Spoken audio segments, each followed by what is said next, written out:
आज की कहानी का शीर्षक है हमारी लाडली बेटी। किसी शहर में रमेश और सुरेश दो भाई रहते थे। रमेश बड़ा भाई और सुरेश छोटा।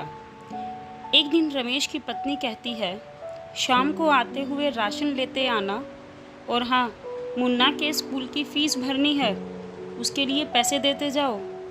बीवी की इस मांग पर जेबें उल्टी करके दिखाने के सिवा रमेश के पास कोई दूसरा उत्तर नहीं था। माथे पर चिंता की शिकनों के साथ सवेरे तो वह अपने काम पर निकल गया, लेकिन उस शाम उसने पूरे परिवार के सामने इस आर्थिक संकट को दूर करने के लिए एक प्रस्ताव रखा। क्यों ना हम उस प्लॉट को बेच दें जिसे बाबूजी ने लक्ष्मी को शादी में देने के लिए खरीदा था। बेटी को दी हुई चीज वापस नहीं मांगते, पाप लगता है। लक्ष्मी का जन्म होते ही घर खुशियों से भर गया था। तभी तुम्हारे पिताजी ने यह तय कर लिया था कि ये प्लॉट लक्ष्मी का है, जो उसे उसकी शादी में दे दिया जाएगा। माँ ने अपना विरोध जताते हुए कहा, कौन सी बेटी? वो बेटी जो प्रेम विवाह कर घर की इज्जत को खाक में मिला गई और पिताजी की अंतिम यात्रा में भी शामिल न हुई। बड़े ने टोंट मारते हुए कहा, मेरा मुंह मत खुलवा। यहाँ कौन नहीं जानता कि लक्ष्मी को उस दिन गली के नाके से ही लौटा दिया गया था और उससे अपने पिता से आखिरी बार मिलने का हक भी छीन लिया गया था। माँ ने बेटी का पक्ष लेते हुए कहा। माँ के इस वार से दोनों बेटे चुप हो गए। ना बड़ा बेटा कुछ बोल पाया और ना छोटे बेटे के मुंह से कोई शब्द फूटा। थोड़ी देर की शांति के बाद छोटा भाई बोला, प्लॉट बेच तो देंगे, पर क्या लक्ष्मी कागजात पर दस्तखत करेगी? मुझे नहीं लगता वो हमारा भला सोच भी सकती है। आखिर है तो औरत जात, पुरुषों की परिस्थिति कैसे समझ पाएगी? काफी वाद विवाद और सोच विचार के बाद सब इस बात पर सहमत हुए और पड़ोस के मोहल्ले की लक्ष्मी की दोस्त को बुलाकर लक्ष्मी को घर आने का न्योता दे दिया गया। अगले दिन सुबह से गली के नाके पर खेल रहे बड़े भाई के लड़के की बुआ आ गई, बुआ आ गई की आवाज सुन घर वाले चौकन्ने हो गए।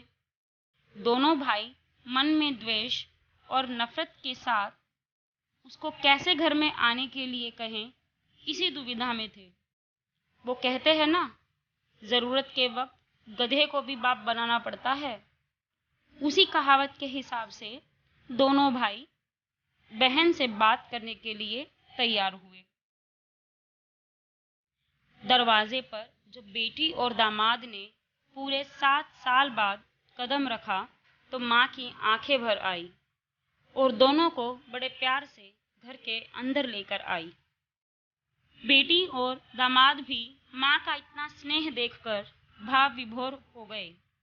शाम को साथ में बैठे बेटी दोनों बेटों और दामाद के आगे हिचकिचाते हुए माँ ने ही प्लॉट का मुद्दा उठाया। लक्ष्मी को थोड़ा अंदेशा था कि कोई बड़ी बात होगी। लक्ष्मी उसी दिन से ये सोच रही थी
और दस्ताने और सेफ्टी का ध्यान रखते बेचने वालों से ही फल और सब्जियां खरीदने लगे।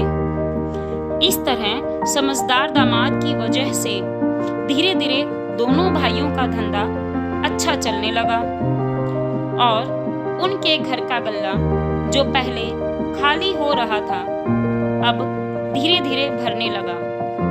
माँ जैसे अपने मरे हुए पति से मन ही मन संवाद साधने लगी। देखो जी, आपकी लक्ष्मी सच में लक्ष्मी है। उसके पांव घर में पड़ते ही घर खुशियों से भर रहा है। दोनों भाइयों के आंखों में पहले जो गुस्सा था उसकी जगह अब शर्म ने वह मन ही मन सोचते थे, क्या गलत किया था बहन ने जो हमने उसके साथ इतना बुरा सलूक किया। शादी ही तो की थी और शादी करने से पहले हमें बताया भी तो था। हम ही थे जो उसे स्वीकार नहीं कर पाए। दोनों भाइयों के मन में द्वेष और नफरत धीरे धीरे क्वारंटीन हो गए।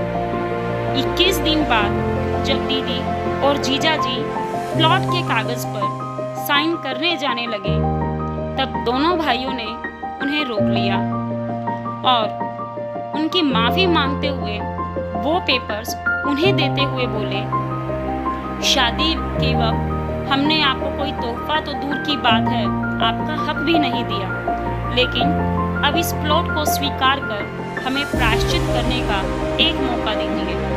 सभी के आंखों में खुशी के आंसू आ गए और माँ ऊपर देखकर बोली, देखा, आपकी लड़की ने आज फिर हमारा घर खुशियों से भर दिया।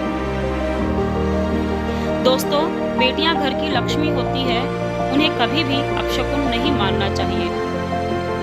ऐसी ही और कहानियों के लिए मेरे चैनल को लाइक, शेयर और सब्सक्राइब कीजिए। आपको यह कहानी कैसी लगी प्लीज़ कमेंट बॉक्स में लिखकर बताइए ताकि मैं आप तक ऐसी ही और कहानियाँ पहुँचाती रहूँ। धन्यवाद।